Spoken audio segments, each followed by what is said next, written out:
বাংলাদেশ জাতীয়তাবাদী দলের সিনিয়র যুগ্ম মহাসচিব রুহুল কবির রিজভী বলেছেন, বিএনপির বিরুদ্ধে সুপরিকল্পিত মিথ্যা প্রোপাগান্ডা চালানোর চেষ্টা করা হচ্ছে। তিনি বলেন, সামনে নির্বাচন, এই নির্বাচনটা আমাদের জন্য একটা সংগ্রামের মতো, কারণ চারদিকে নানা চক্রান্ত, ষড়যন্ত্র, অপপ্রচার ও মিথ্যাচার চলছে। আজকে প্রযুক্তির মাধ্যমে প্রোপাগান্ডা বট বলে একটা জিনিস তৈরি হয়েছে। এই বট দিয়ে মানুষের চরিত্র বহন ও অপপ্রচারের যেন শেষ নেই।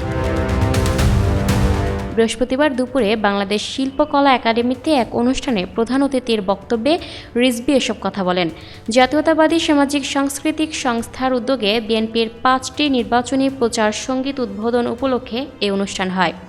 অনুষ্ঠানে রুহুল কবির রিজভী বলেন, যারা গণতন্ত্রের জন্য সংগ্রাম করল, যারা গুপ্ত ও সুপ্ত হয়ে আওয়ামী লীগের বোরকার নিচে যারা থাকেনি, তাদের বিরুদ্ধে আজকে কেন জানি মনে হচ্ছে সুপরিকল্পিতভাবে এক ধরনের মিথ্যা প্রোপাগান্ডা চালানোর চেষ্টা হচ্ছে। তিনি বলেন, জাতীয়তাবাদী শক্তির শিকড় এত গভীরে, বট গাছের শিকড় যত দূরে যায় তার চাইতেও অনেক গভীরে। এই শিকড়কে অপপ্রচার, মিথ্যার কোনো ঝালকানি দিয়ে ঢেকে রাখা যাবে না। এটা একেবারে সোজা মেরুদণ্ড নিয়ে দাঁড়িয়ে থাকবে।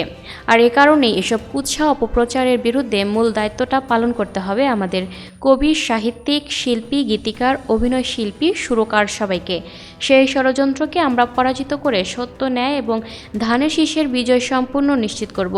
বক্তব্য শেষে জাসাসের উদ্যোগে বিএনপির 5টি নির্বাচনী গানের উদ্বোধন করেন।